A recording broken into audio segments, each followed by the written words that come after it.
Your top stories this hour. The United States Secretary of State Marco Rubio has warned that Iran is facing a severe internal crisis, even as Washington continues military operations to safeguard international shipping channels. According to Rubio, Tehran is buckling under hyperinflation, runaway price surges and escalating food costs. He stated that over the last 2 decades, Iranian leadership diverted national resources away from its citizens to fund terrorist groups and build an extensive arsenal of missiles and drones. This conventional shield was intended to provide immunity for its nuclear program, but Rubio highlighted that Iran's military infrastructure has now suffered tremendous damage and is greatly diminished. The Secretary of State emphasized that commercial vessels transiting the Strait continue to face attacks and are now being blown up. In response, US forces are actively defending shipping lanes and targeted launch sites to degrade Iran's capability to threaten global maritime trade. Let's listen in to what Marco Rubio has to say. Facing hyperinflation, runaway inflation, high food costs. These are all pre-existing. They've all gotten worse. They've suffered a tremendous amount of damage to their military infrastructure, but they've also spent 20 years taking every penny they have and not spending it on their country. They spent it on sponsoring terrorist groups and building up their missiles and their drone systems. And this is what you're seeing them use now, which is greatly diminished, is exactly the conventional shield that they were going to hide behind to pursue a nuclear program and challenge the world to do anything about it. Or face the wrath of what they were doing.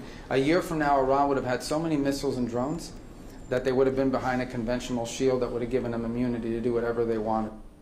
Joining us now is Pratiksha Singh, joining us from the NewsX World newsroom to discuss this further. Pratiksha, thank you for joining us here today on the newsroom. Now, what more can you tell us about Rubio's recent remarks about what's happening with Iran? Well, of course, the war in Iran has gone beyond repair because we can see that truce is nowhere to be seen in sight. Now, any problem or any war that happens is only solved when the core of that issue is solved. So, leaders are of course meeting in from both the countries in multiple regions, in Oman, in Pakistan and Qatar. All of these places have been trying their best to solve the problems, the core issues that are causing the trouble here, which is like the Strait of Hormuz, which is very recent. But nobody is really going to the brink of the problem. There's the core or the root of the problem and the years of deteriorating relations between the US and Iran. So, no war is based from a couple of strikes.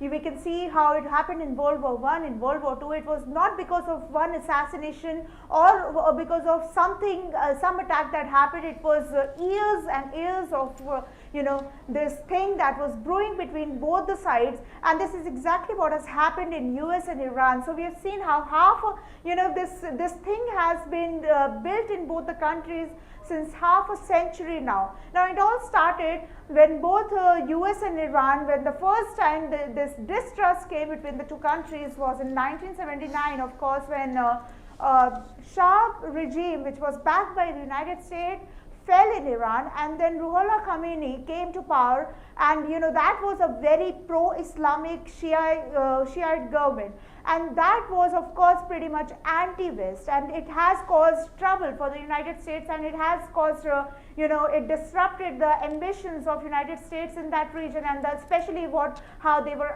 the whole West was eyeing on the oil resources in Iran.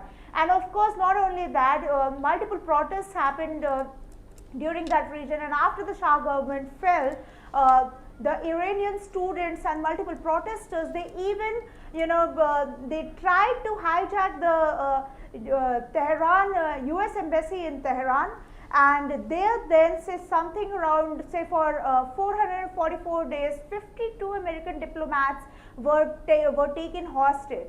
So that is how the trust, the disruption of the trust started, and both the countries, ever since then, they till February earlier this year, of course, no direct military confrontation happened until 28th of February in 2026 this year. But then they fought multiple proxy wars. We've seen how Iran and US came to indirect fights via Houthis in Yemen, via Hezbollah in Lebanon, via Hamas and Palestinian armed groups in Gaza. And we saw how after the in 2003, after the US evacuation from US military evacuation from Iraq happened only because of this region, and then after the Syrian civil war, all of these wars and all of these movements that happened was in a way a cold war between Iran and United States. It's not official yet, but yes, we can say it, because the governments there in these countries were backed by the United States, and the these organizations and political parties like Hezbollah, which was a political party earlier and even now it is one. It was backed by Iran, it was funded by Iran. Hezbollah has openly said that they, from food to shelter to weapon, everything is backed by Iran. They are funded completely by the country. And this is how the whole thing started, and then cherry on the top was the nuclear program. So in early 2000s, Iran started with its nuclear uranium enrichment program, which was seen as a threat by the West. And of course, nobody, not only the United States, but the whole West was against it. And because of that, United States, of course, claimed that this building up of nuclear weapons, of this uranium enrichment program is only going to disbalance the region, the Middle Eastern region as a whole, because none of the countries really have a nuclear weapon yet. And then Iran trying to build its uranium enrichment program is only going to cause trouble to the region. And they also said that Iran was trying to build advanced centrifuges, which is eventually used to reduce the time of producing the material, the grand materials that are used in building up of weapons, of producing the weapons. So of course these were big allegations by the United States back in the early 2000s, but then Iran of course retaliated, saying that the uranium program was only because only for the civilian purposes, only to for the progress and development, and it meant no harm to the whole region. And then eventually in 2015 JCPOA was signed. We all know about that, how United States and the West, there were nuclear bodies like IAEA which eventually signed this JCPOA between Iran and US, and multiple points were there, including a limitation on the uranium program, and then of course strict inspection of these programs, and the activities carried out by Iran in that region was also introduced. And also all of these acts, this were particularly done to take away the sanctions. Iran agreed to enter this so that United States can take away the sanctions, especially the frozen assets of the country in the multiple foreign banks, so that Iran can use it. But of course, Donald Trump in his first presidency took back from this, because so this JCPOA was signed to limit the production of uranium enrichment program in Iran, but Donald Trump wanted it completely removed. So Donald Trump eventually signed the removed in 2018 from the JCPOA, and he said that it is taking us to no good, because Iran is still continuing it, although Iran was continuing it, but in a very limited fashion, and they were making sure that all the rules were followed. And of course, since then, there was this one attack that happened, which was a follow-up to this in 2020. I want to remind my viewers how Major General Qasem Soleimani was killed in a Baghdad drone attack, and how that was the biggest military confrontation directly between US and Iran, because after US killed Soleimani, Iran attacked the US bases in Iraq.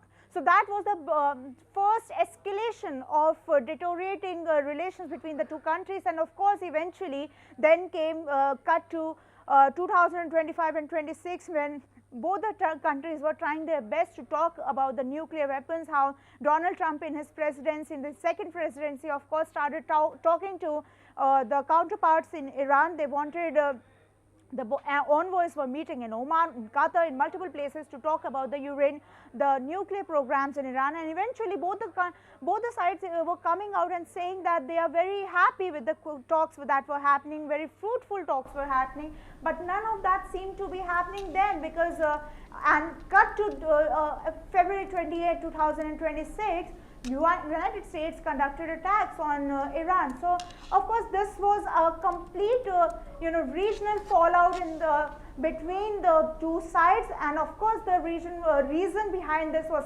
stated to be Strait of Hormuz, and how both the sides wanted to assert their control over the region, how United States wanted a free transit, but Iran wanted to control that region, but that was not it. Strait of Hormuz is a reason behind the whole war, and of course, as you also mentioned about the Rubio statement, all of these strikes that are happening right now are not because of petty reasons. It is the biggest cause of the whole chaos is number one, the ballistic missiles that Iran has, the frozen assets, and of course the killings that happened, how United States has an ambition towards Iran's oil, and how Iran does not want any foreign entity to take control of their oil and of their assets on their land. Back to you, Ellie. Thank you, Pratiksha, for giving us those insights.